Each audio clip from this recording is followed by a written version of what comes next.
Hello friends, welcome to my channel friends study guide. ఈ రోజు మనము ఈ వీడియోలో 6th క్లాస్ గణితంకి సంబంధించి సెమిస్టర్ ఫస్ట్ ఈ టెక్స్ట్ బుక్లో ఉన్నటువంటి లెసన్స్ ఏంటి, ఎగ్జామ్ పాయింట్ ఆఫ్ వ్యూలో ఎక్కువగా ఏ బిట్స్ అనేవి టచ్ చేస్తున్నాడు, టాపిక్ వైజ్గా చూద్దామండి. అప్పుడు మనకి ఒక ఐడియా వస్తుంది కదా. ఇవి వాటిలో ఉండే లెసన్స్. సంఖ్యలను తెలుసుకుందాము, పూర్ణాంకాలు, సంఖ్యలతో ఆడుకుందాము, ప్రాథమిక జ్యామితీయ భావనలు, జ్యామితీయ పటాల అవగాహన, పూర్ణ సంఖ్యలు. ఇవి దీనిలో ఉన్న టాపిక్స్. ఫస్ట్ సంఖ్యలను తెలుసుకుందాము. ఈ టాపిక్ చూస్తే మనకి వీటిలో ఏంటి, ఇలా నంబర్స్ ఇచ్చేసి వీటిలో చిన్నదేంటి పెద్దదేంటి ఇవి మనకు అనుకోవచ్చు కదండి. చిన్న సంఖ్య, పెద్ద సంఖ్య.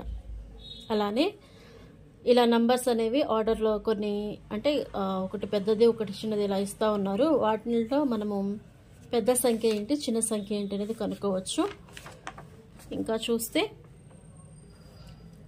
ఈ మోడల్ బిట్ అనేది మనకి ఎగ్జామ్లో ఇస్తున్నారండి.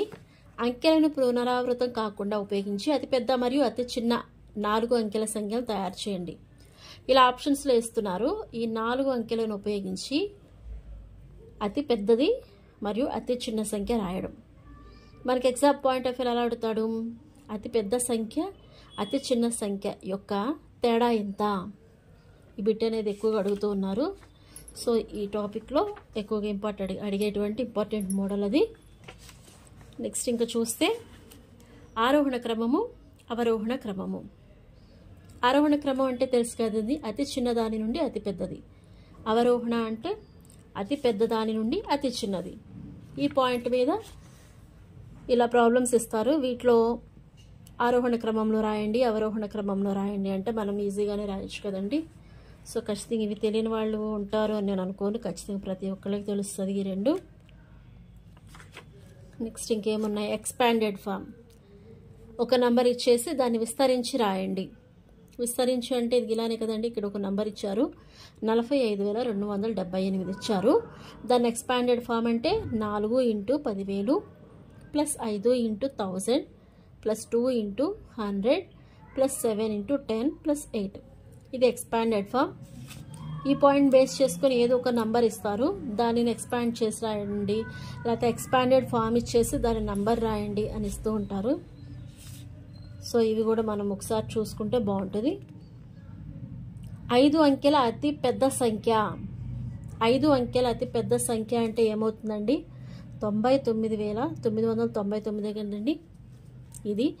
దీనికి ఒకటి కలిపితే ఏమవుతుంది, 1,00,000. అదేమవుతుంది 6 అంకెల అతి చిన్న సంఖ్య. ఇదేమో 5 అంకెల అతి పెద్ద సంఖ్య, 6 అంకెల అతి చిన్న సంఖ్య అనేది 1,00,000. సో దీనిలో కూడా ఇదే ఇచ్చారు, ఎక్స్పాండెడ్ ఫామ్. నెక్స్ట్ ఇక్కడ ఉన్న బాక్స్లోనిది ఇది ఇంపార్టెంట్ అండి. ఏంటంటే ఒక 100 ఎంతకి సమానం, 10 పదులకి. 1000 10 వందలు లేదా 100 పదులు.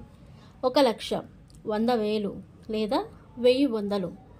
1 కోటి 100 లక్షలు లేదా 10,000 1000. సో ఈ బాక్స్లో ఉన్న ఇంపార్టెంట్ అండి. ఇవి మనం నేర్చుకోవాలి, ఖచ్చితంగా నేర్చుకోవాలి.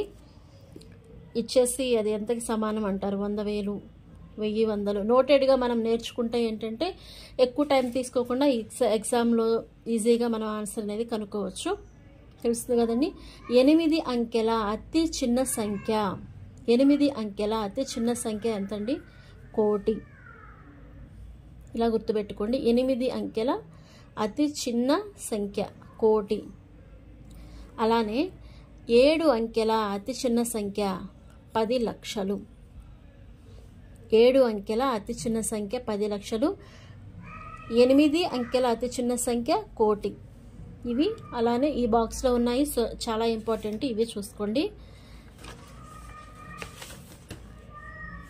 నెక్స్ట్ మనం ఎక్స్పాండెడ్ ఫామ్ రాస్తున్నాము అని అంటే ఖచ్చితంగా మనకి ఇవి తెలుస్తుంది కదండి, 1s ప్లేస్లో 10s ప్లేస్ 100 ప్లేస్. సో ఈ పాయింట్ బేస్ చేసుకునే కదండి మనము ఎక్స్పాండెడ్ ఫామ్ రాస్తాము. సో అవి చూసుకోవాలి. నెక్స్ట్ అంతర్జాతీయ సంఖ్యామానంలో అంతర్జాతీయ సంఖ్యా వ్యవస్థ, దానికి సంబంధించిన డేటా అనేది ఎక్కడ జరిగింది. ఇక్కడ మనం ఏమి ఇంపార్టెంట్ అంటే 1 బిలియన్ ఈజ్ ఈక్వల్ టు ఎంతకి సమానం, 1 బిలియన్ ఎంతకి సమానం అండి? 1000 మిలియన్స్కి సమానం. 1 బిలియన్ ఎంతకి సమానం అంటే 1000 మిలియన్లకి సమానం. ఓకేనండి, ఇదొకటి బాగా తెలిసి ఉండాలి. ఇవేంటంటే నోటెడ్ అవ్వాల్సిన బిట్స్ అండి. ఇవి ఖచ్చితంగా మనకి నోటెడ్ అయితే ఎగ్జామ్లో ఈ బిట్స్ ఇచ్చినప్పుడు మనం ఈజీగా టైం అనేది వేస్ట్ కాకుండా త్వరగా ఆన్సర్ అనేది మనం ఐడెంటిఫై చేయడానికి ఛాన్స్ ఉంటుంది. ఓకేనండి, 1 బిలియన్ అంటే ఎంత? 1000 మిలియన్లకు సమానం. ఓకేనండి, ఇది ఫస్ట్ లెసన్లో ఉన్నటువంటి టాపిక్. దాని మీద ఇక్కడ కొన్ని మళ్ళీ ప్రాబ్లమ్స్ ఇచ్చారు. ఏంటి? ఎక్స్పాండెడ్ ఫామ్, అలానే చిన్న సంఖ్య, అతి పెద్ద సంఖ్య, ఆరోహణ క్రమము, అవరోహణ క్రమము ఫస్ట్ టాపిక్లో ఉన్నవి ఇవి. వాటి మీద ప్రాబ్లం ఇక్కడ ఇచ్చారు చూడండి. 1 లక్ష అంటే ఎంత చెప్పామండి? 10. ఇవి మనం ఇక్కడ బాక్స్ ఏదైతే చూసామో ఈ బాక్స్ మీద మనకి బిట్స్ అనేవి ఇవ్వడం జరిగింది. సో కాబట్టి ఇది చాలా ఇంపార్టెంట్. ఖచ్చితంగా ప్రతి ఒక్కళ్ళు నేర్చుకోండి ఈ టేబుల్ అనేది. 100 అనేది 10 పదులకు సమానం. 1000 10 వందలు, అలానే లేదా 100 పదులు. నెక్స్ట్ 1 లక్ష 100,000 1000 వందలు. 1 కోటి 100 లక్షలు 10,000 వేలు. సో ఓకేనండి, ఇది చాలా ఇంపార్టెంట్. ఖచ్చితంగా ఈ టేబుల్ అనేది చూసుకోండి. సో ఇవి ఎక్స్పాండెడ్ ఫామ్, ఇవే మనం అయితే ఈజీగా రాయొచ్చు కదండి. ఓకేనండి, ఇదొకటి. నెక్స్ట్ 1 కిలోమీటర్ అంటే 1 కిలోమీటర్ ఎంతకు సమానం అవుతుందండి? 1 కిలోమీటర్ 1000 మీటర్లకు సమానం. 1 కిలోమీటరు 1000 మీటర్లకు సమానం. అలానే 1 మీటరు 1000 మిల్లీమీటర్లకు సమానం.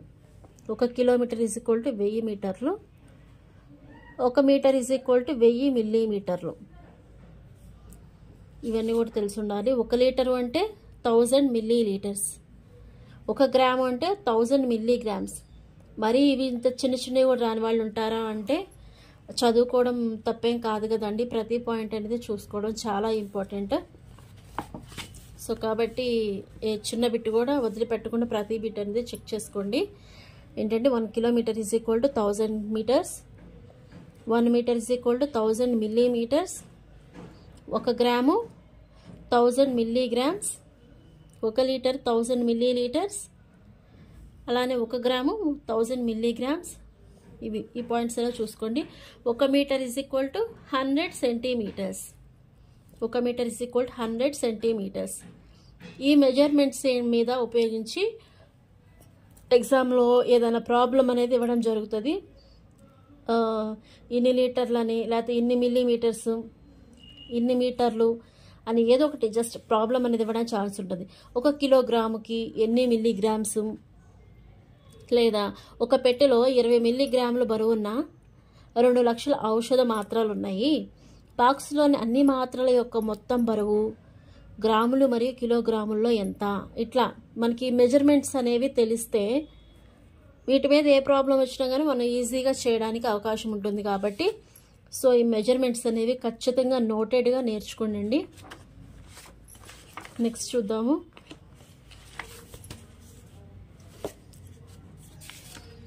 ఇక్కడ ఒక బాక్స్ అనేది ఇచ్చారు.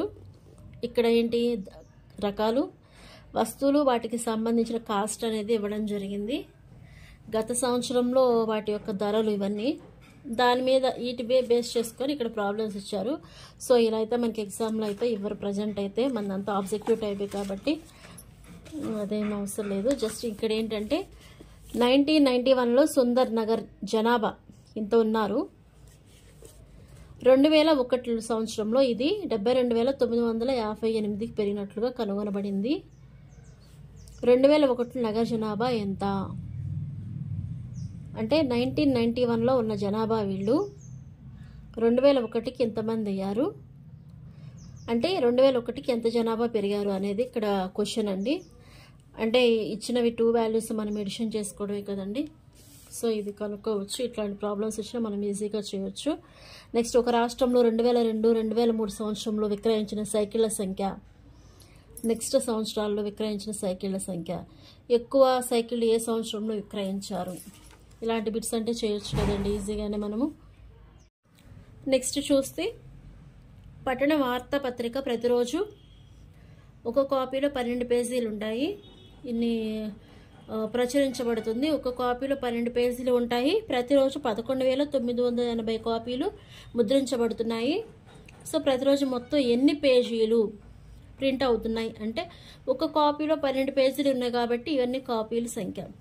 ఈ రెండింటిని మనం మల్టిప్లై చేస్తే ఎన్ని పేజీలు ప్రింట్ అవుతుందో మనకి ఆన్సర్ కనుక్కోవచ్చు. సో ఇలాంటి ప్రాబ్లమ్స్ అంటే మనం ఈజీగానే చేయగలం కదండి. ఇది ఫస్ట్ టెక్స్ట్ బుక్లో ఉన్నవి. సేమ్ అలానే మోడల్ ఇక్కడ నోట్ పుస్తకాలు తయారు చేయడానికి అందుబాటులో ఉన్న కాగితపు షీట్లు 75,000. ప్రతి ఒక్క షీటు నుండి నోటు పుస్తకం యొక్క 8 పేజీలు తయారవుతాయి. ప్రతి నోట్ పుస్తకంలో 200 పేజీలు ఉన్నాయి. అందుబాటులో ఉన్న కాగితం నుండి ఎన్ని నోటు పుస్తకాలు తయారు చేయవచ్చు? ప్రతి షీట్లో 8 పేజీలు ఉన్నాయి కాబట్టి అక్కడ ఉన్నటువంటి 75,000 షీట్లు అంటే 8 × 75,000 చేస్తే మనకి ఆ వాల్యూ అనేది వస్తుంది.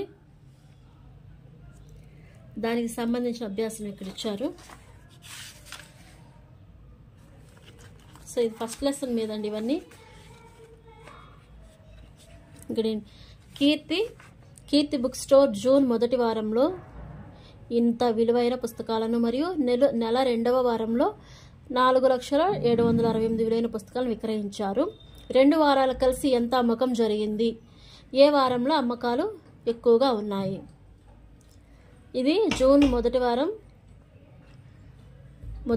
ఇది రెండవ వారం.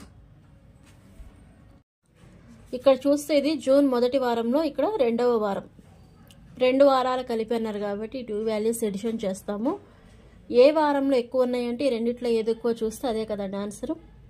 నెక్స్ట్ ఇక్కడ కొన్ని అంకెలు ఇచ్చి ఆ నెంబర్స్ని ఒకసారి ఉపయోగించి రాయగల 5 అంకెల అతి పెద్ద మరియు అతి చిన్న సంఖ్యలు, వాటి వ్యత్యాసాన్ని, వాటి డిఫరెన్స్ తీసుకోవడం. సో ఈ పాయింట్ మీద మనకి ఎగ్జామ్లో టచ్ చేస్తున్నారు. ఒక యంత్రం రోజుకి సగటున 2,825 స్క్రూలను తయారు చేస్తుంది.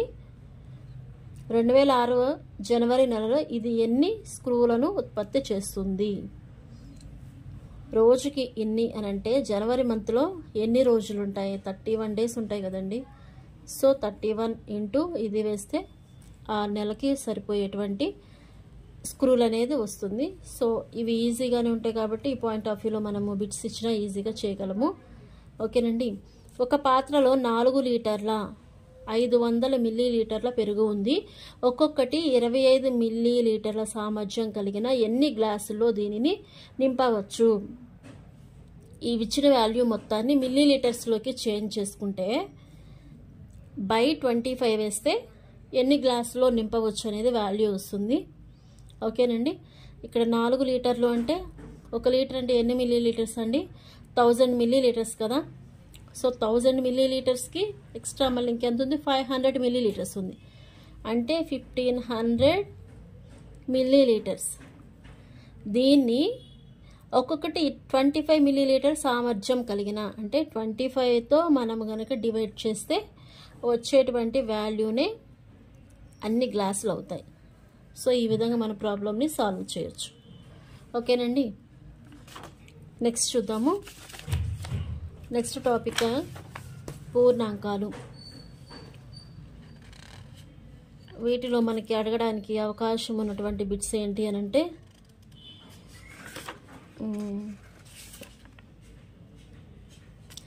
సహజ సంఖ్యలు 0తో కలిసి పూర్ణాంకాలను ఏర్పరుస్తాయి. సహజ సంఖ్యలు అంటే దేనితో స్టార్ట్ అవుతాయండి? 1తో కదా స్టార్ట్ అవుతుంది. సహజ సంఖ్యలు అంటే 1 2 3 ఇలా స్టార్ట్ అవుతుంది. పూర్ణాంకాలు అంటే 0 నుంచి స్టార్ట్ అవుతాయి. 0 1 2 3 4 ఇవి పూర్ణాంకాలు. ఓకేనండి. ఇక్కడ ఇంకా ఒక అడగడానికి ఛాన్స్ ఉన్నటువంటి టాపిక్స్ ఏమైనా ఉన్నాయి మనం చూద్దాము. అట్లే ఫాస్ట్గా చూసుకుంటే లోవర్ క్లాసెస్సే కాబట్టి దీని తర్వాత వచ్చు 3 సహజ సంఖ్యలను వ్రాయండి. సో ఈ టాపిక్లో మనకి నెక్స్ట్ థర్డ్ టాపిక్ చూస్తే ఇక్కడ ఎక్కువ అడగడానికి ఛాన్స్ ఉన్నాయి అని అంటే మీరు ప్రిపేర్ అయ్యేటప్పుడు ఇలానే టెక్స్ట్ బుక్ దగ్గర పెట్టుకొని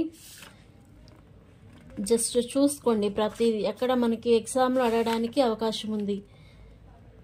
ఇలాంటి బిట్స్ ఇంతకుముందు ఎప్పుడైనా ఎగ్జామ్లో మనము అటెంప్ట్ చేసిన ఆ థాట్ ఏమైనా ఉంటే ఒకసారి అటువంటి టాపిక్స్ అనేవి చెక్ చేసుకోండి.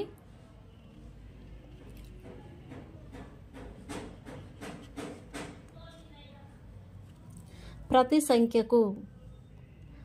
సంఖ్యకు ఒకటి కారణాంకం, అలానే ప్రతి సంఖ్య దానికదే కారణాంకం. ప్రతి సంఖ్య యొక్క ప్రతి కారణాంకము ఆ సంఖ్య యొక్క ఖచ్చితమైన భాజకము. ఇవన్నీ ఏంటంటే స్టేట్మెంట్స్ అన్నమాట. ఇవన్నీ మనకి తెలిసి ఉండాలి. ఇచ్చిన సంఖ్య యొక్క కారణాంకాల సంఖ్య అనేది పరిమితం. ఒక సంఖ్య యొక్క ప్రతి గుణకము దానికంటే ఎక్కువ లేదా సమానంగా ఉంటుంది. ఇచ్చిన సంఖ్య యొక్క గుణిజాల సంఖ్య అనంతము. ఇచ్చిన సంఖ్య యొక్క గుణిజాల సంఖ్య అనంతము. ప్రతి సంఖ్య దానికదే గుణిజం. ఇట్లాంటి పాయింట్స్ అనేవి మనము నేర్చుకోవాలి. 68 యొక్క అన్ని కారణాంకాలను వ్రాయండి. కారణాంకాలు అంటే ఫస్ట్ 1తోనే కదండి స్టార్ట్ చేస్తాము. ఏ టేబుల్స్లో పోతాయో చూసి దాని ప్రకారంగా వాటికి సంబంధించిన కారణాంకాలు అనేవి రాస్తూ ఉంటాము. అలాగే 6 యొక్క మొదటి 5 గుణిజాలను రాయండి. 6 యొక్క 5 గుణిజాలు అంటే ఇవే కదండి. 6 1s are 6, 6 2s are 12, 3s are 4s are 5s are ఈ వాల్యూస్ వేసుకొని వాటి గుణిజాలంటే 6 12 18 24 30 ఇవి 5. సో దానికి సంబంధించినటువంటి ఎక్సర్సైజ్ ఇక్కడ ఇచ్చారు. ఇవ్వబడిన సంఖ్యల యొక్క అన్ని కారణాంకాలను వ్రాయము. వీటికి కారణాంకాలు వ్రాయడం. వీటికి 5 గుణిజాలను వ్రాయండి. గుణిజాలు వన్ సైడ్ ఇక్కడ నంబర్స్ ఇచ్చారు. వాటికి సంబంధించిన గుణిజం ఏదో చూసి మ్యాచింగ్ చేయాలి. సో ఎంతవరకు అంటే చేయగలము మనం ఈజీగానే. 1 అనేది ప్రధాన సంఖ్య కాదు, సంయుక్త సంఖ్య కాదు. 1 అనేది ప్రధాన సంఖ్య కాదు, సంయుక్త సంఖ్య కాదు. సంయుక్త సంఖ్య అంటే ఏంటి? రెండు కంటే ఎక్కువ కారణాంకాలు ఉన్న సంఖ్యలను సంయుక్త సంఖ్యలు అంటారు. 2 కంటే ఎక్కువ కారణాంకాలు ఉన్న సంఖ్యను సంయుక్త సంఖ్యలు అంటారు. అలానే 1 మరియు అదే సంఖ్య మాత్రమే కారణాంకాలు కలిగిన సంఖ్యను ప్రధాన సంఖ్యలు అంటారు. ఓకేనండి. ప్రధాన సంఖ్యలు అంటే ఏంటి? 1 మరియు అదే సంఖ్య మాత్రమే కారణాంకాలు కలిగిన సంఖ్యను ప్రధాన సంఖ్య అంటారు. 2 కంటే ఎక్కువ కారణాంకాలు ఉన్న సంఖ్యను సంయుక్త సంఖ్యలు అంటారు. సో ఇక్కడ 1 అనేది ప్రధాన సంఖ్య కాదు, సంయుక్త సంఖ్య కాదు.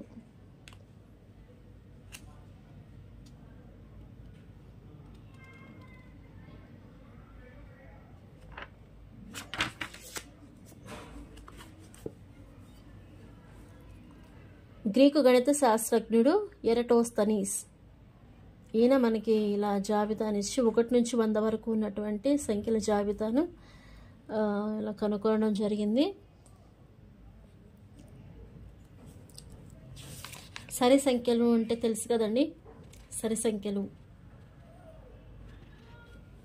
ఇక్కడ ఇచ్చిన వాటిలో ఏ నంబర్స్కి అయితే మనం సర్కిల్ చేసామో అవన్నీ ఏంటంటే ప్రధాన సంఖ్యలు.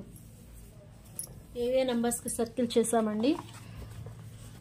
2 3 5 7 11 13 ఇలా ఏ నంబర్స్కి అయితే మనం సర్కిల్ చేసామో ఇవన్నీ ప్రధాన సంఖ్యలు.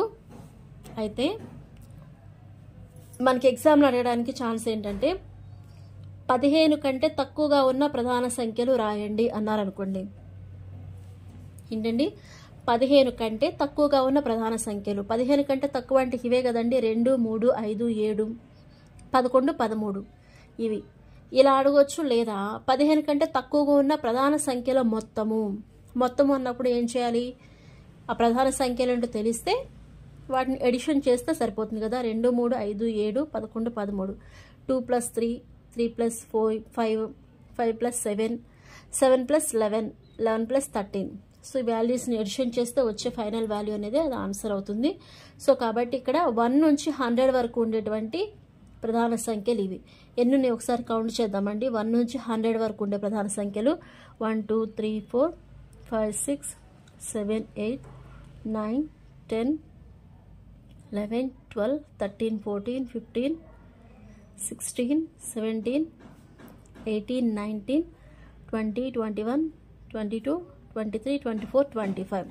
అంటే ఏం చెప్పొచ్చు, 1 నుంచి 100కి మధ్య ఉన్న ప్రధాన సంఖ్యలు ఏంటండి 25 ఉన్నాయి. ఇలా డైరెక్ట్గానే అడగొచ్చు ప్రధాన సంఖ్యలు ఎన్ని అని, లేదా 15 కంటే తక్కువ, 50 కంటే తక్కువ, అలా, లేకపోతే 50 నుంచి 100 వరకు ఎన్ని ప్రధాన సంఖ్యలు ఉంటాయి, ఇలా కూడా అడగడానికి అవకాశం ఉంటుంది. కాబట్టి ఫస్ట్ ఆఫ్ ఆల్ మనకి అసలు ప్రధాన సంఖ్యలు అంటే ఏంటో తెలిస్తే వాటిని బట్టి మనము ఈజీగా అవి మనము నోటెడ్గా అయినా సరే నంబర్స్ వేసుకొని ఎడిషన్ చేసుకుంటే సరిపోతుంది. ఓకేనండి. ఈ పాయింట్స్ మీద బేస్ చేసుకొని ఇచ్చినటువంటి ఎక్సర్సైజ్ ఇవి. 2 అనేది సరి సంఖ్య, అలానే అతి చిన్న ప్రధాన సంఖ్య. 2 అనేది సరి సంఖ్య మరియు అతి చిన్న ప్రధాన సంఖ్య ఏది అడిగినప్పుడు మనకి ఎంత అవుతుందండి ఆన్సర్ 2. 2 తప్ప ప్రతి ప్రధాన సంఖ్య బేసి సంఖ్య అని మనము చెప్పగలము. 2 తప్ప ప్రతి ప్రధాన సంఖ్య, అంతే కదండి. ఇందాక ప్రధాన సంఖ్యల టేబుల్ మనం చూసాం కదా, దానిలో అతి చిన్న ప్రధాన సంఖ్య అంటే ఏం చెప్పామండి, అతి చిన్న ప్రధాన సంఖ్య అంటే 2, అయితే అది సరి సంఖ్య. రిమైనింగ్ ఏవి సరి సంఖ్యలు కావు, అవి అన్నీ బేసి సంఖ్యలే. సో కాబట్టి ఏం చెప్పారు, 2 తప్ప మిగిలిన అన్ని ప్రధాన సంఖ్యలు బేసి సంఖ్యలు. ఇది ఒకటి మనకి తెలిసి ఉండాలి. వీడియో చూస్తున్న వాళ్ళు తప్పకుండా మన ఛానల్ని సబ్స్క్రైబ్ చేయండి. వీలైనంత వరకు మనం ఈ విధంగానే ప్రతి టాపిక్ చూద్దాము. 2 ఇందా చెప్పాం కదా, 2 కంటే ఎక్కువ కారణాంకాలు ఉన్న సంఖ్యలను ఏమంటారు, సరి సంఖ్యలు. 2 కారణాంకాలు మాత్రమే ఉన్న సంఖ్యలను ఏమంటారండి, సంయుక్త సంఖ్యలు. 1 అనేది ప్రధాన సంఖ్య కాదు, సంయుక్త సంఖ్య కాదు. అతి చిన్న ప్రధాన సంఖ్య ఎంత అండి, ఇందా చెప్పాను కదా 2. అలానే అతి చిన్న సంయుక్త సంఖ్య, కారణాంకాలు ఉండేటువంటిది ఇది. అతి చిన్న సరి సంఖ్య, అతి చిన్న సరి సంఖ్య కూడా ఏమవుతుంది, 2 కదండి. సో ఇలా ఇక్కడైతే బ్లాంక్స్ ఇచ్చారు, మనకి ఆన్సర్స్ ఇస్తారు, ఆప్షన్స్ ఇస్తారు కాబట్టి ఆప్షన్స్ నుంచి మనం ఆన్సర్ అనేది ఐడెంటిఫై చేయడానికి ట్రై చేయండి. అలానే భాజనీయ సూత్రాలండి. భాజనీయ సూత్రాలు కూడా చాలా చాలా ఇంపార్టెంట్ అండి. 3, 4 సంఖ్యల యొక్క భాజనీయ సూత్రాలు ఎలా కనుక్కోవచ్చు అనేది ఇక్కడ మనం తెలుసుకుందాము. ఏదైనా ఒక నంబర్ ఇచ్చేసి అది 3 చేత లేదా 4 చేత నిశ్శేషంగా భాగించబడుతుందా అన్నప్పుడు మనము ఈజీగానే అవి కనుక్కోవడానికి అవకాశం ఉంటుంది. 10 చేత భాజనీయ సూత్రము 5తో ఇవన్నీ మనం ఈజీగానే చేయొచ్చు.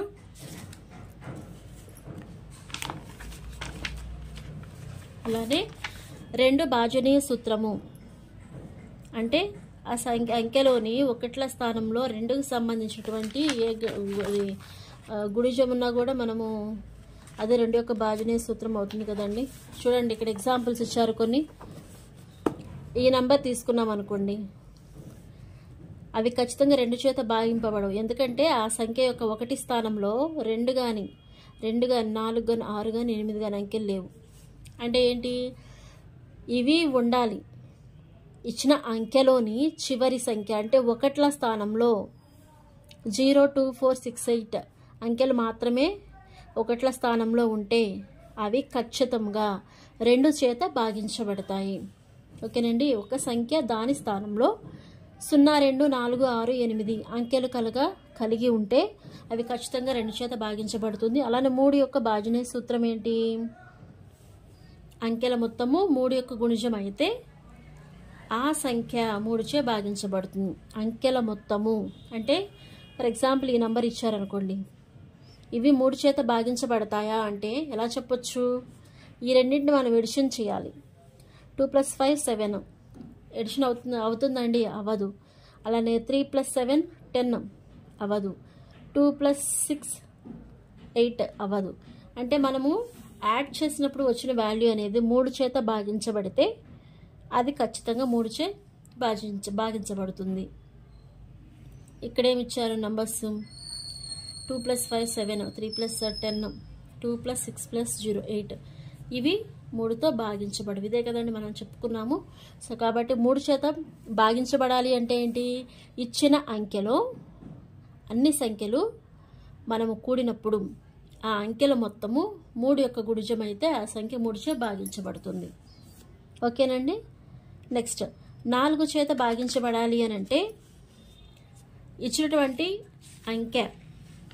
ఇచ్చినటువంటి సంఖ్యలోని చివరి రెండు సంఖ్యలు అనేవి 0 0 ఉంటే కనుక 4 చేత భాగించబడుతుంది. అలానే 4 యొక్క గుణిజం ఉన్నా కూడా 4 చేత భాగించబడుతుంది.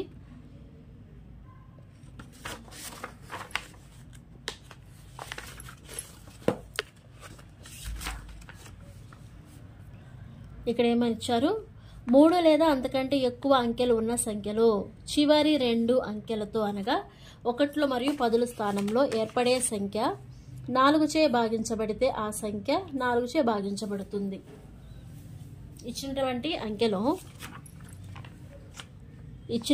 అంకెలో చివరి 2 స్థానాలు అంటే 1ల స్థానం 10ల స్థానంలో ఉండేటువంటి నంబరు 4 చేత భాగించబడితే ఆ నంబర్ మొత్తం కూడా 4 చే నిశ్శేషంగా భాగించబడుతుంది. అలాగే చివరి 2 స్థానాలు 0 0 ఉన్నా కూడా ఖచ్చితంగా 4 చేత భాగించబడుతుందండి. అది 4 యొక్క భాజనీయ సూత్రము. నెక్స్ట్ 8 యొక్క భాజనీయ సూత్రం ఏంటి? 4 లేదా అంతకంటే ఎక్కువ అంకెలు ఉన్న సంఖ్యలో చివరి 3 అంకెలలో ఏర్పడే సంఖ్య 8 చే భాగించబడితే 4 చే భాగించబడాలి అనంటే చివరి 2 సంఖ్యలు 4 చే నిశ్శేషంగా భాగించితే 4తో కూడా భాగించబడుతుంది. 8 యొక్క భాజనీయ సూత్రం ఏంటి? చివరి 3 సంఖ్యలు 8 చే భాగించబడితే ఆ నంబర్ మొత్తం కూడా 8 చేత భాగించబడుతుంది. అలాగే ఇంకొక పాయింట్ ఏంటంటే ఇక్కడ కూడా చివరి ఇచ్చినటువంటి అంకెలో ఉన్నటువంటి సంఖ్యలలో చివరి 3 స్థానాలు 3 సున్నాలు గనక ఉన్నా కూడా ఖచ్చితంగా 8 చేత భాగించబడుతుంది. ఓకేనండి. ఇదొకటి. నెక్స్ట్ ఇవి 8 4కి సంబంధించినటువంటి భాజనీయ సూత్రాలు.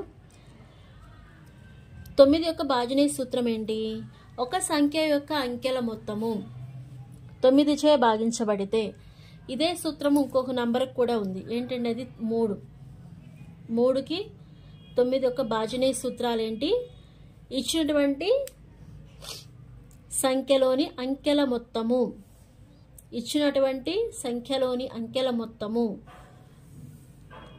3 చేత లేదా 9 చేత భాగించబడితే ఆ సంఖ్యలు వాటితో ఖచ్చితంగా భాగించబడతాయి. సో ఈ రెండింటికి ఒకటే ఫార్ములా. ఇచ్చిన సంఖ్యల మొత్తం ఖచ్చితంగా వాటిచే భాగించబడితే ఆ నెంబర్ అనేది ఖచ్చితంగా భాగించబడుతుంది. అది దానికి సంబంధించింది. నెక్స్ట్ 11 యొక్క భాజనీయ సూత్రము. ఇలా నంబర్స్ ఇచ్చారు, ఈ సంఖ్యలన్నీ 11 చే భాగించబడతాయి. అంటే ఏంటి? సంఖ్యలలోని ఇక్కడ ఏం చెప్పొచ్చు అనంటే అంకెల భేదము ప్రతి సందర్భంలో 0 లేదా 11 ఉంది. 5081 సంఖ్యకు అంకెల భేదము ఇలా తీసుకోవాలన్నమాట. ఆల్టర్నేటివ్ నంబర్స్ ఇక్కడ ఏముంది? 5081 ఉంది కదా. ఈ 2 వాల్యూస్ ఎడిషన్ చేయాలి. మైనస్ ఈ 2 వాల్యూస్ 5 + 2. ఓకేనండి. 5 + 2 మైనస్ 0 + 1. ఇక్కడ ఎంత అండి వాల్యూ? 8 + 5 అంటే 13 - 1 12. అంటే ఇది 11 చేత భాగించబడదు. ఓకేనండి. కుడివైపు నుండి అంకెల మొత్తము బేసి స్థానాలు సరి స్థానాలు వాటి మధ్య భేదం అన్నమాట. బేసి స్థానాలు అలానే సరి స్థానాల యొక్క మొత్తము వాటి భేదము 11 యొక్క భాజనీయ సూత్రము అవుతుంది.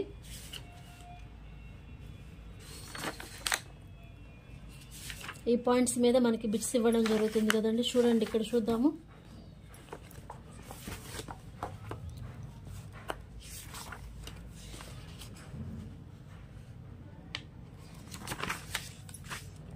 ఫ్రెండ్స్, ఎవరైనా వీడియో చూస్తూ ఉన్నారు కదా, వీడియో చూస్తున్న ప్రతి ఒక్కళ్ళు తప్పకుండా ఛానల్ సబ్స్క్రైబ్ చేయండి. ప్రతి టాపిక్ని మనం ఈ విధంగానే చూద్దాము. సో ఇక్కడ చూడండి, బాజనీ సూత్రాల పాయింట్ బేస్ చేసుకొని 4, 8తో ఇచ్చారు. కింద కొన్ని ప్రాబ్లమ్స్ అనేవి ఇవ్వడం జరిగింది.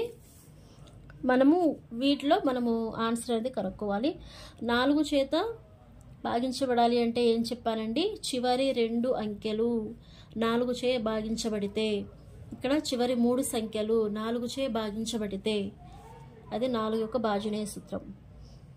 ఓకేనండి. 6 చేత భాగించబడాలంటే ఇక డైరెక్ట్ ఇలా చేసి చెక్ చేసుకోవడం. దీనికి సంబంధించి గుణిజం అనేది ఆ 1ల స్థానంలో ఉందో లేదో చూసుకోవడమే. సేమ్ దాని మీదే 2తో భాగించబడటం 3 అవుతుందా లేదా, ఇక్కడ నంబర్స్ ఇచ్చారు, ఇది 2 చే భాగించబడుతుందా లేదా, 3 చే భాగించబడుతుందా లేదా. సో దానికి సంబంధించిన టేబుల్ ఈ పాయింట్ బేస్ చేసుకుని మనకి ఎగ్జామ్లో అనేది ప్రాబ్లం ఇవ్వడం జరుగుతుంది.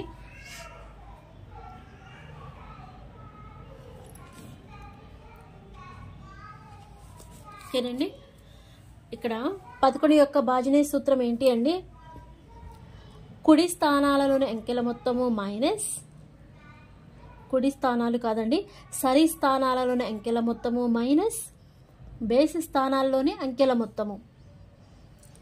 కుడి నుండి సరి స్థానాల్లోని అంకెల మొత్తము మైనస్ బేసి స్థానాల్లోని అంకెల మొత్తము. ఆల్టర్నేటివ్ నంబర్స్ అనమాట. ఆల్టర్నేటివ్ నంబర్స్ ఎడిషన్ చేసి నెక్స్ట్ మైనస్ చేయాలి. ఖచ్చితంగా ఇది అందరికీ తెలుస్తుందిలేండి. ఈ బిట్స్ ఖచ్చితంగా అందరికీ రిపీటెడ్ అడిగే మోడలే కాబట్టి ప్రతి ఒక్కళ్ళు ఈజీగా చేయగలరు. సో ఇక్కడ ఇది ఇచ్చారు చూడండి. ఇప్పుడు ఈ పాయింట్ మీకు అర్థమవుతుంది. 11 చే భాగించబడే ఖాళీలో ఒక అంకెను వ్రాయండి అన్నారు కదా. 92 డాష్ ఇచ్చారు 389. సరి సంఖ్యల మొత్తము మైనస్ బేసి సంఖ్యల మొత్తము. అలానే సరి సంఖ్యల మొత్తము మైనస్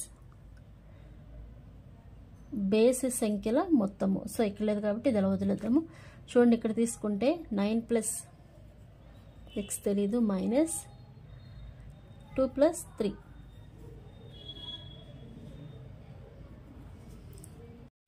ఇక్కడ చూడండి, ఇక్కడ 11కి సంబంధించిన ఒక ప్రాబ్లం ఇచ్చారు. 92-389 11తో భాగించబడాలంటే ఏం చెప్పానండి, ఇచ్చినటువంటి అంకెలోని సరి సంఖ్యల స్థానాల మొత్తము మైనస్ బేసి సంఖ్యల స్థానాలు మొత్తము. సరి సంఖ్యల స్థానాలు ఏమున్నాయి ఇక్కడ, 1 9 ప్లస్ x తెలియదు కాబట్టి x అనుకుందాము, x ప్లస్ 8. రిమైనింగ్ ఏమేమి ఉన్నాయండి, 2 3 9 2 3 9 ఇచ్చేస్తే 17 ప్లస్ x మైనస్ 14. 17లో 14 పోతే ఎంత అండి, 13. 17లో 14 పోతే ఎంత, 3. ఈ x ప్లేస్లో ఎంత కలిపితే మనకి 11 యొక్క గుణిజం అవుతుంది అంటే 3కి ఎంత కలిపితే గుణిజం అవుతుందండి, 8 కదా. 8 కలిపితే 11 అవుతుంది. సో కాబట్టి ఇక్కడ ఎంత రావాలి, 8 వస్తే మనకి ఆన్సర్ కరెక్ట్ అవుతుంది. సో ఈ విధంగా అనమాట ఇచ్చినటువంటి అంకెలోని సరి స్థానాల మొత్తము మైనస్ బేసి స్థానాల మొత్తము. అర్థమవుతుందా అండి చెప్పేది పాయింట్. ఇక్కడ 11 నిశ్శేషంగా భాగించాలంటే ఇక్కడ ఉపయోగించవలసిన బాజనీయ సూత్రం ఏంటి అని అంటే, ఇచ్చినటువంటి అంకెలోని సరి స్థానాల మొత్తము మైనస్ బేసి స్థానాల మొత్తము. సరి స్థానాల మొత్తము మైనస్ బేసి స్థానాల మొత్తము. సో ఈ టాపిక్ మొత్తం ఏంటంటే బాజనీయ సూత్రాల మీదే ఉందండి. రెండు చేత అంటే ఎలా రావాలి, 1ల స్థానంలో 0 2 4 6 8 ఇవేమైనా ఉన్నా అది 2 చేత నిశ్శేషంగా భాగించబడుతుంది. 3 యొక్క బాజనీయ సూత్రం ఏంటి అని అంటే, ఇచ్చినటువంటి అంకెలోని సంఖ్యల మొత్తము 3 చేత భాగించబడితే ఆ ఇచ్చినటువంటి అంకె మొత్తము 3 చే భాగించబడుతుంది. 4 యొక్క బాజనీయ సూత్రం ఏంటి, ఇచ్చినటువంటి అంకెలోని చివరి 2 స్థానాలు 4 చేత భాగించబడితే ఇచ్చినటువంటి సంఖ్య మొత్తము 4 చే భాగించబడుతుంది. 5 చే భాగించబడాలి అంటే చివర 0 లేదా 5 ఉండాలి. ఓకేనండి. నెక్స్ట్ 8. 8 అంటే ఏం చెప్పామండి? ఇచ్చినటువంటి అంకెలోని చివరి 3 స్థానాలు 8 చే భాగించబడితే లేదా చివరి 3 స్థానాలు 3 సున్నాలు అయితే ఖచ్చితంగా ఆ నంబర్ అనేది 8 చే భాగించబడుతుంది. ఓకేనండి. ఇది నెక్స్ట్ 9 యొక్క భాజనీయ సూత్రం ఏం చెప్పాను? ఇచ్చినటువంటి అంకెలోని సంఖ్యల మొత్తము 9 చే నిశ్శేషంగా భాగించబడితే ఇచ్చిన నంబర్ కూడా భాగించబడుతుంది. ఓకేనండి. అవన్నీ భాజనీయ సూత్రాలు. వాటిని బేస్ చేసుకొని ఇక్కడ ఎక్సర్సైజ్ అనేది ఇవ్వడం జరిగింది. నెక్స్ట్ కంటిన్యూషన్ చూస్తే మనకి కొన్ని ప్రాబ్లమ్స్ ఇచ్చేస్తే వాటి యొక్క సామాన్య గుణిజాలు వ్రాయండి అన్నారండి. ఎగ్జాంపుల్ చూస్తే 75, 60 మరియు 210 యొక్క సామాన్య కారణాంకాలు. 75 యొక్క కారణాంకాలు రాయడం, 60కి ఏమేమి కారణాంకాలు, ఇవన్నీ టేబుల్స్ని బేస్ చేసుకునే కదండి. సో ఈజీగా రాయొచ్చు. వాటి మీద ఎక్సర్సైజ్ ఇచ్చారు. 20 మరియు 28కి కారణాంకాలు వ్రాయడం. ఏమేమి వస్తాయండి? 20 అంటే ఏమేమి వస్తాయి? 1, 2, 3 రాదు, 4 వస్తుంది కదా. నెక్స్ట్ 5 వస్తుంది, అంతే కదండి. ఇంకా సో అలాగనమాట. ఆ నెంబర్ అనేది ఏ టేబుల్లో పోతుందో చూసుకొని రాయడమే మనం దానికి కారణాంకాలు రాయడం. సో ఇటువంటి టైప్ అంటే మనం ఈజీగా నేర్చేయచ్చు. నెక్స్ట్ కంటిన్యూషన్ ఏమైందో చూద్దామండి.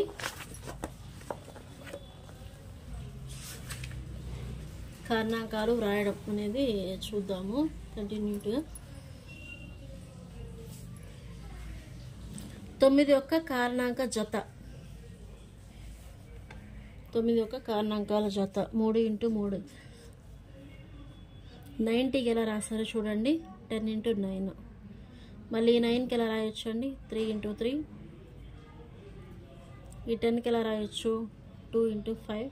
సో ఆల్రెడీ ఇక్కడ ఇచ్చాడు, మనం మళ్ళీ రాస్తున్నాము. సో ఇలా అనమాట. ఇలా మనము కారణాంకాలుగా, ప్రధాన కారణాంకాలుగా విభజన చేస్తూ రాయాలి. నెక్స్ట్ చూడండి. 60కి కారణాంకాల వృక్షాలు. సో 60కి ఇలా ఇచ్చారు.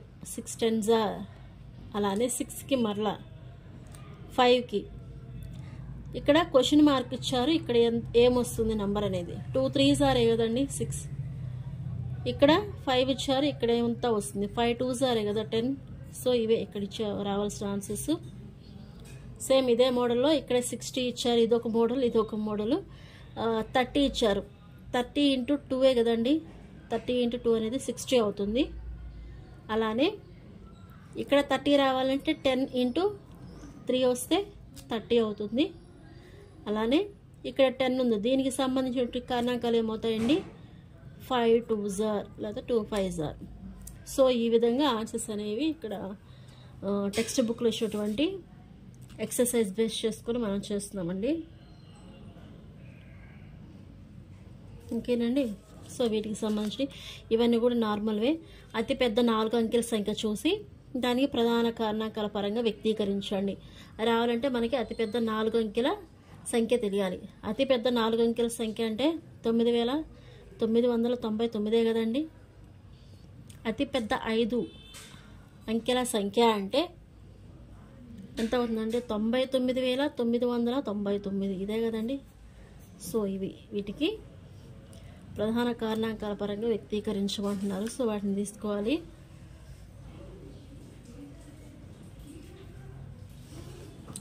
నెక్స్ట్ చూస్తే గరిష్ట సామాన్య గుణిజం అంటే గసాగు కసాగు వాటిని కనుక్కోవడము. వాటికి సంబంధించిన ఎక్సర్సైజెస్ అండి. ఇచ్చిన నంబర్స్కి గసాగు అంటే కనిష్ట సామాన్య కారణాంకం. గసాగు అంటే గరిష్ట సామాన్య కారణాంకం. గరిష్ట అంటే రెండిట్లో కామన్గా ఉన్నటువంటి నంబర్స్ తీసుకుంటాము. ఇది గరిష్ట సామాన్య భాజకము. గరిష్ట సామాన్య భాజకం అంటే ఏంటి? ఇచ్చిన 2 లేదా అంతకంటే ఎక్కువ సంఖ్యల సామాన్య కారణాంకాలలో అతి పెద్దది గరిష్ట సామాన్య కారణాంకం, అతి పెద్దది. చూడండి ఇక్కడ కొన్ని ఎగ్జాంపుల్స్ అయితే ఇచ్చారు. 20, 28, 36 యొక్క గసాగ్ ఎలా కనుక్కుంటామండి? వీటికి ఇలా మనము కారణాంకాలు తీసుకున్నాము. వాటిలో మనకి కామన్గా ఉంది 4 కాబట్టి సో 4. అలానే ఇక్కడ ఎక్సర్సైజ్ ప్రకారం చూద్దామా.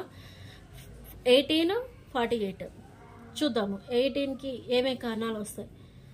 2 × 2 9s 18.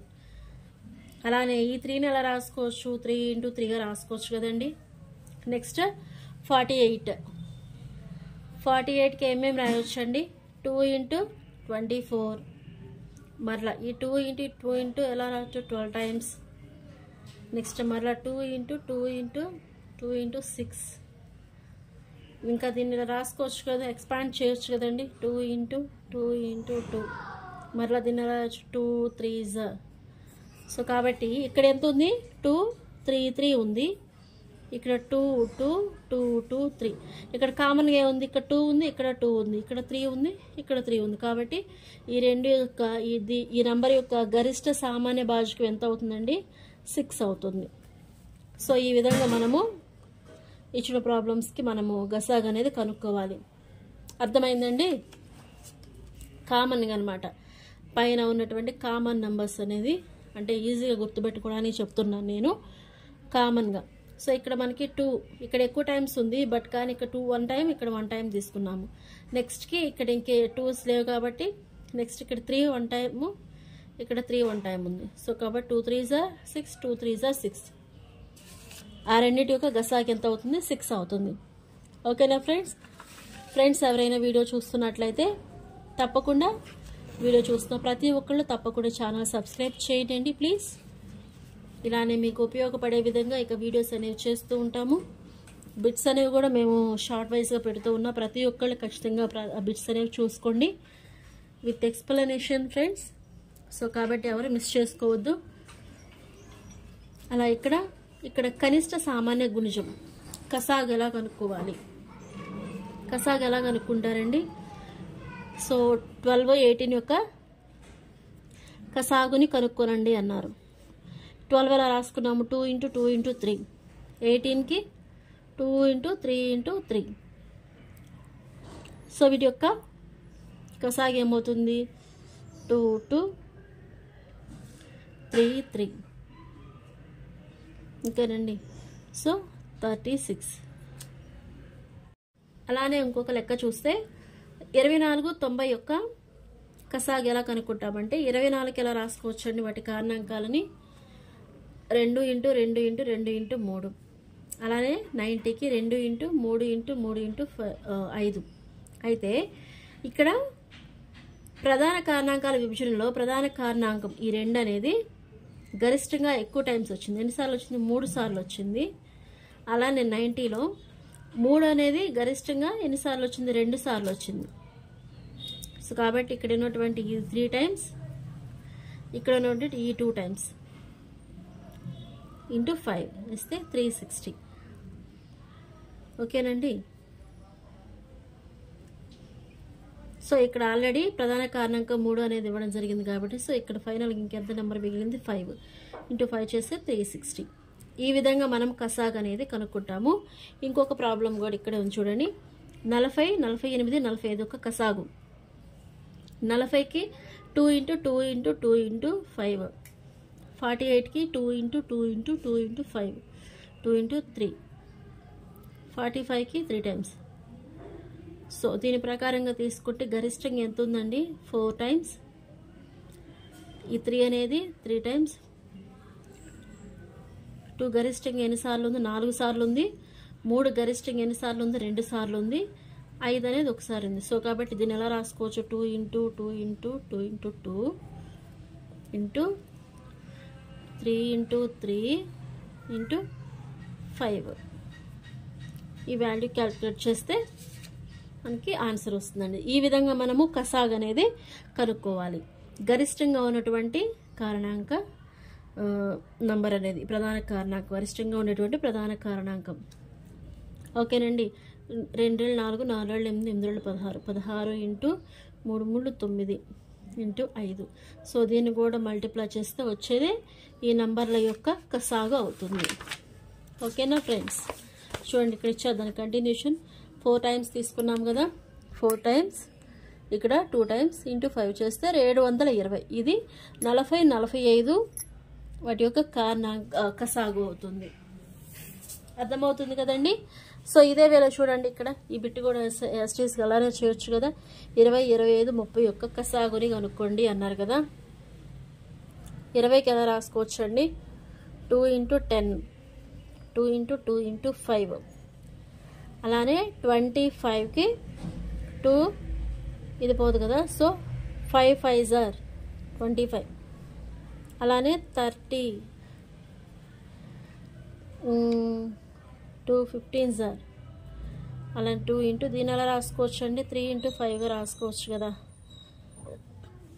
సో ఇక్కడ గరిష్టంగా ఎక్కువ టైమ్స్ ఉన్నది 2 సో కాబట్టి 2 × 2 నెక్స్ట్ 25లో ఉంటుందండి 5 × 5 సో 2 అయిపోయింది 5 అయిపోయింది ఇంకెంత 3నే కదా సో ఇంటూ 3 ఈ వాల్యూ మొత్తం ఏమవుతుందంటే ఈ నంబర్ యొక్క కసాగు అవుతుంది ఓకేనండి అర్థమవుతుంది కదా ఇక్కడ ఎక్కువ టైమ్స్ ఉన్న నంబర్ అలానే ఇక్కడ ఎక్కువ టైమ్స్ ఉన్నది ఫైనల్గా నంబర్ ఈ నంబర్ తీసుకున్నాము 3 2 4 4 5 20 25 100 100 300 సో ఇది దీని యొక్క కసాగు అవుతుంది 300 అలానే ఇంకొక లెక్క చూస్తే 24 90 యొక్క కసాగు ఎలా కనుక్కుంటామంటే 24కి ఎలా రాసుకోవచ్చు అండి వాటి కారణాంకాలని 2 × 2 × 2 × 3 అలానే 90కి 2 × 3 × 3 × 5 అయితే ఇక్కడ ప్రధాన కారణాంకాల విభజనలో ప్రధాన కారణాంకం ఈ 2 అనేది గరిష్టంగా ఎక్కువ టైమ్స్ వచ్చింది ఎన్నిసార్లు వచ్చింది 3 సార్లు వచ్చింది అలానే 90లో 3 అనేది గరిష్టంగా ఎన్నిసార్లు వచ్చింది 2 సార్లు వచ్చింది సో కాబట్టి ఇక్కడ ఉన్నటువంటి ఈ 3 టైమ్స్ ఇక్కడ ఉన్నటువంటి ఈ 2 టైమ్స్ ఇంటూ 5 ఇస్తే 360 ఓకేనండి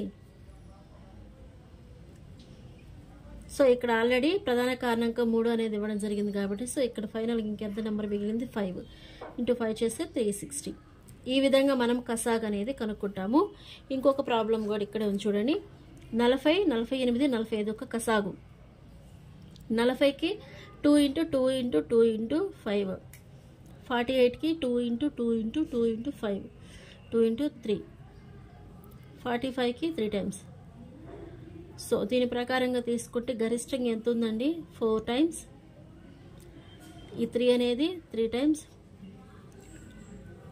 2 గరిష్టంగా ఎన్నిసార్లు ఉంది 4 సార్లు ఉంది 3 గరిష్టంగా ఎన్నిసార్లు ఉంది 2 సార్లు ఉంది 5 అనేది ఒకసారి ఉంది సో కాబట్టి దీన్ని ఎలా రాసుకోవచ్చు 2 × 2 × 2 × 2 ఇంటూ 3 × 3 × 5 ఈ వాల్యూ క్యాలిక్యులేట్ చేస్తే మనకి ఆన్సర్ వస్తుందండి ఈ విధంగా మనము కసాగ్ అనేది కనుక్కోవాలి గరిష్టంగా ఉన్నటువంటి కారణాంక నంబర్ అనేది ప్రధాన కారణాంకం గరిష్టంగా ఉన్నటువంటి ప్రధాన కారణాంకం ఓకేనండి 2 4 4 8 8 16 16 ఇంటూ 3 3 9 ఇంటూ 5 సో దీన్ని కూడా మల్టిప్లై చేస్తే వచ్చేది ఈ నంబర్ల యొక్క కసాగు అవుతుంది ఓకేనా ఫ్రెండ్స్ చూడండి ఇక్కడ ఇచ్చారు దాని కంటిన్యూషన్ 4 టైమ్స్ తీసుకున్నాం కదా 4 టైమ్స్ ఇక్కడ 2 టైమ్స్ ఇంటూ 5 చేస్తే 720 ఇది 40 45 వాటి యొక్క కసాగు అవుతుంది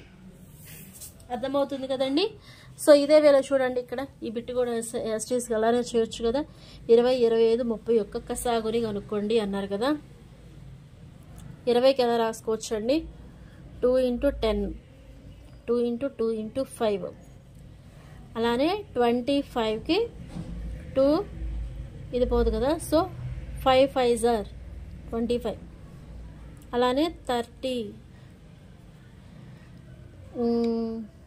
2 15s are అలానే 2 × దీని ఎలా రాసుకోవచ్చు అండి 3 × 5 రాసుకోవచ్చు కదా సో ఇక్కడ గరిష్టంగా ఎక్కువ టైమ్స్ ఉన్నది 2 సో కాబట్టి 2 × 2 నెక్స్ట్ 25లో ఉంటుందండి 5 × 5 సో 2 అయిపోయింది 5 అయిపోయింది ఇంకెంత 3నే కదా సో ఇంటూ 3 ఈ వాల్యూ మొత్తం ఏమవుతుందంటే ఈ నెంబర్ యొక్క కసాగు అవుతుంది. ఓకేనండి, అర్థమవుతుంది కదా. ఇక్కడ ఎక్కువ టైమ్స్ ఉన్న నంబర్, అలానే ఇక్కడ ఎక్కువ టైమ్స్ ఉన్నది. ఫైనల్గా నంబర్ ఆఫ్ ఈ నెంబర్ తీసుకున్నాము 3, 2 4, 4 5 20, 25 100, 100 300. సో ఇది దీని యొక్క కసాగు అవుతుంది 300.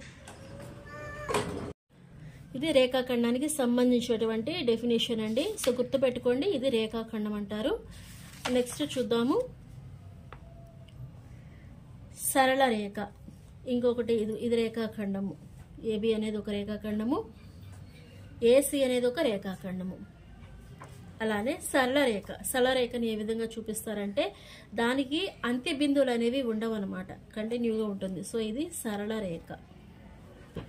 ఓకేనా, సరళ రేఖ.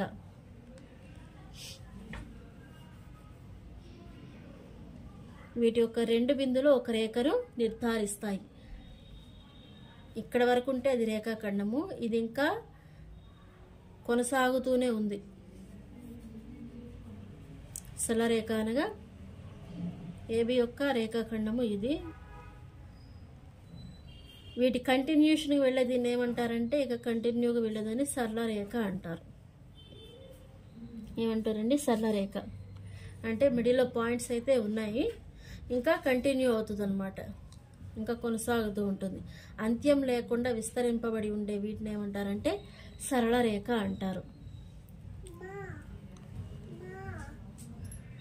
సో ఇక్కడ 2 పాయింట్స్ నేర్చుకున్నాం కదండి. రేఖాఖండము అంటే ఇది, సరళ రేఖ అంటే ఈ సింబల్తో ఉన్నదాన్ని మనము సరళ రేఖ అంటాము. ఓకేనండి, నెక్స్ట్ చూసుకుందాము. వీటిలో అంతమించి అడగడానికి ఏముంటుందండి. నెక్స్ట్ ఖండన రేఖలు. ఖండన రేఖలు అంటే ఇలా ఖండించుకుని ఉండేటువంటి మనం వాటిని ఏమంటారంటే ఖండన రేఖలు అంటారు. ఇలా ఇచ్చే వాటిని మనం ఏమంటారంటే ఖండన రేఖలు. L1, L1 ఒకటి, L2 ఒకటి, P వద్ద ఖండించుకొని ఉన్నాయి కదండి, P గుండా పోతున్నాయి.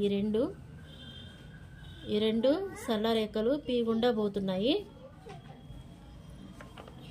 సో కాబట్టి ఇక్కడ ఈ రెండింటిని ఏమంటారంటే ఖండన రేఖలు అంటారు. P వద్ద ఖండించుకుంటున్నాయి. ఈ రెండింటికి ఒకటే ఉమ్మడి బిందువు ఉంది కాబట్టి వీటిని ఏమంటారంటే ఖండన రేఖలు అంటారు. అలానే సమాంతర రేఖలు. సమాంతర రేఖలు అంటే తెలుసు కదండి. సో ఒకదాని ఒకటి సమాంతరంగా. ఇక్కడ ఏబీలు, ఇది ఇక్కడ చూస్తే ఈ పిక్చర్ చూస్తే క్లియర్ ఉంటుంది కదా. ABCD,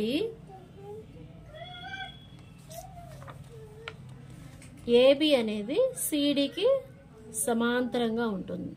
అలానే BC అనేది ADకి సమాంతరంగా ఉంటుంది. సో వీటిని ఏమంటారంటే సమాంతర రేఖలు అంటారు. నెక్స్ట్ కిరణాలు.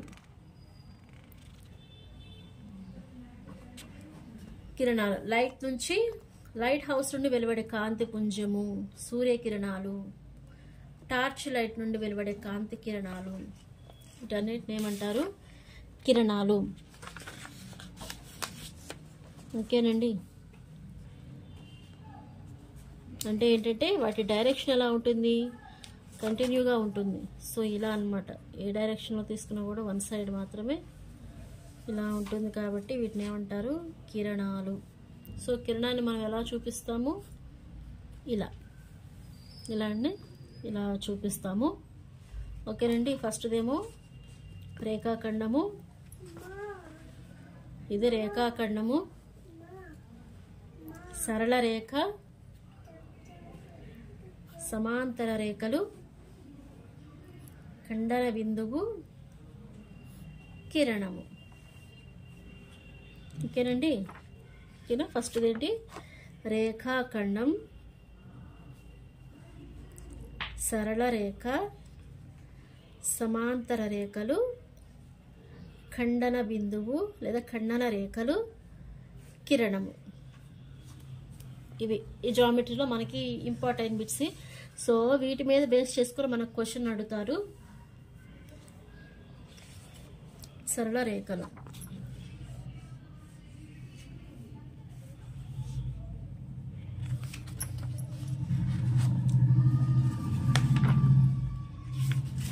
నెక్స్ట్ ఇంకా అడగడానికి అవకాశం ఉన్న బిట్స్ ఏంటండి? సో చెప్పాం కదా, కిరణం అంటే వన్ సైడ్ మాత్రమే ఉంటుంది యారో. చూడండి ఇలా కంటిన్యూగా ఈ పిక్చర్స్ చూస్తే మనకు అర్థమవుతుంది కదా. ఇక్కడ క్వశ్చన్ ఇచ్చారు చూడండి. పటం చూసి పేర్లను రాయండి. 5 బిందువులు ఏమున్నాయండి? 5 బిందువులు ఇవే కదా, 3, 4, 5. అలానే ఒక సరళ రేఖ, ఇదే కదండి ఒక సరళ రేఖ. 4 కిరణాలు, 1, 2, 3, 4, 4 కిరణాలు. 5 రేఖాఖండాలు, 5 రేఖాఖండాలు.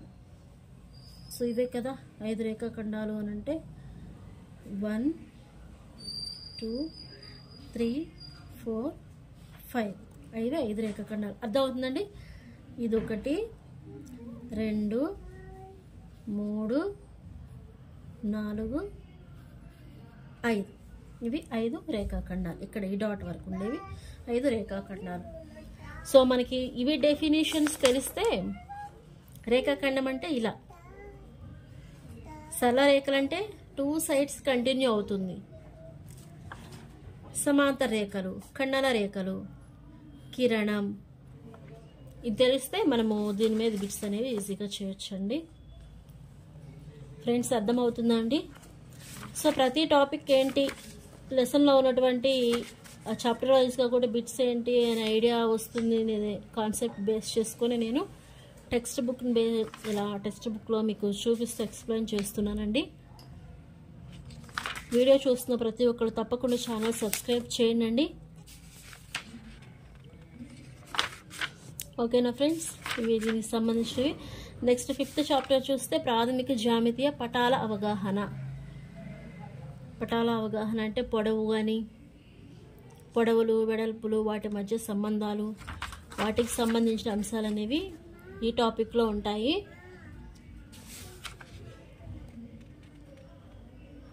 స్కేలు, విభాగిని, మనము స్కేల్ మీద మెజర్మెంట్ కొలిసేటప్పుడు చూడవలసినటువంటి పొజిషన్ అన్నమాట. ఇది కరెక్ట్గా ఎలా చూడాలి అనేది పొజిషన్. సో ఇక్కడ చూడండి, ఇక్కడ కొలవలసిన వస్తువుని ఇక్కడ పెట్టాము. స్కేల్తో మనం మెజర్ చేసేటప్పుడు ఇలా సైడ్స్కి పెట్టి చూడడం అనేది కరెక్ట్ కాదు. స్ట్రైట్గా మనము కరెక్ట్గా లంబంగా కరెక్ట్గా చూడాలి. ఇది పొజిషన్ అనేది. ఇట్లా ఇలా ఉండే వాటిని మనం ఏమంటారంటే స్థాన దోషము అంటారు. సరైన కొలత పొందడానికి కన్ను సరిగ్గా గుర్తు పైన నిలువుగా ఉంచాలి. గుర్తు పైన నిలువుగా ఉంచాలి, లేకపోతే కోణీయ వీక్షణం కారణంగా లోపాలు జరగవచ్చు. ఓకేనా? దేని కారణంగా అంటే కోణీయ వీక్షణం కారణంగా. కోణీయ అంటే ఏంటి? యాంగిల్ అనేది మారుతుంది కదా. సో దీనివల్ల మనకి ఆ స్థాన దోషం అనేది జరుగుతుంది. కాబట్టి నిటారుగా గుర్తు పైన నిలువుగా ఉంచి మనము కొలత అనేది తీసుకోవాలి. ఇంకేమున్నాయండి వీటిలో? లంబ కోణాలు, సరళ కోణాలు. ఇంకేనండి,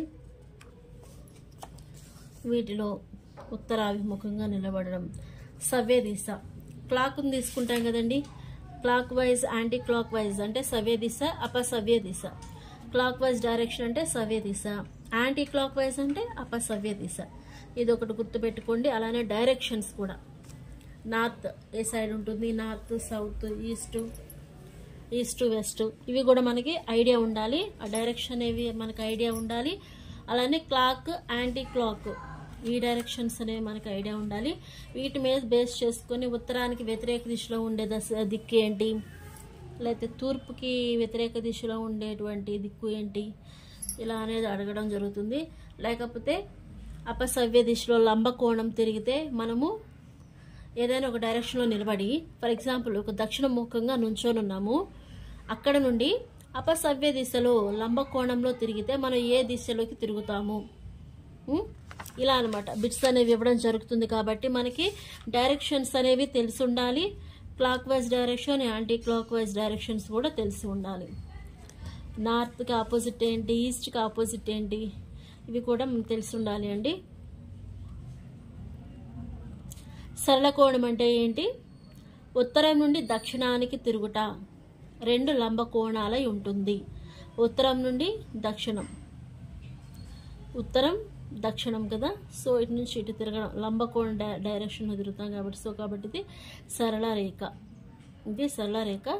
దీన్ని ఏమంటారంటే సరళ కోణం అంటారు. ఓకేనండి, సరళ కోణము. అలానే సంపూర్ణ కోణం అంటే ఏంటి? ఒక పూర్తి భ్రమణం చేసినప్పుడు ఏర్పడే కోణాన్ని సంపూర్ణ కోణం అంటారు. ఒక పూర్తి భ్రమణం చేసినప్పుడు ఏర్పడే కోణాన్ని సంపూర్ణ కోణము అంటారు. ఏమంటారు? ఒక పూర్తి భ్రమణం చేసినప్పుడు ఏర్పడే కోణాన్ని సంపూర్ణ కోణం అంటారు. ఓకేనండి. నెక్స్ట్ వీటిలో అర్ధ భ్రమణం యొక్క కోణం పేరు. సో చెప్పాను కదండి ఇందాక, డైరెక్షన్స్ బేస్ చేసుకొని తూర్పు దిశగా సవ్య దిశలో హాఫ్ పరిభ్రమణం చేసినప్పుడు, పూర్తి భ్రమణం అంటే ఎంతండి? 360 డిగ్రీసే కదా. అర్ధ భ్రమణం అంటే ఎంత చేసినట్టు? బై 2 చేస్తే ఎంత అండి? 180 డిగ్రీస్ చేసినప్పుడు, తూర్పు దిశగా సవ్య దిశలో 180 డిగ్రీస్ చేసినప్పుడు మనం ఏ డైరెక్షన్లో ఉంటాము? సో దానికి సంబంధించినటువంటి బిట్స్ ఇవి. అలానే మనకి కంటిన్యూషన్ ఏమున్నాయంటే అల్ప కోణము, అధిక కోణము, పరావర్తన కోణము, వీటికి సంబంధించి ఉన్నాయండి. అల్ప కోణం అంటే ఏంటి? లంబ కోణం కంటే చిన్న కోణాన్ని ఏమంటారు? అల్ప కోణము అంటారు. లంబ కోణం కంటే చిన్న కోణాన్ని అల్ప కోణము అంటారు. లంబ కోణం కన్నా పెద్ద కోణాన్ని ఏమంటారంటే అధిక కోణము అంటారు. లంబ కోణం కంటే అధికంగా ఉండదని అధిక కోణము అంటారు.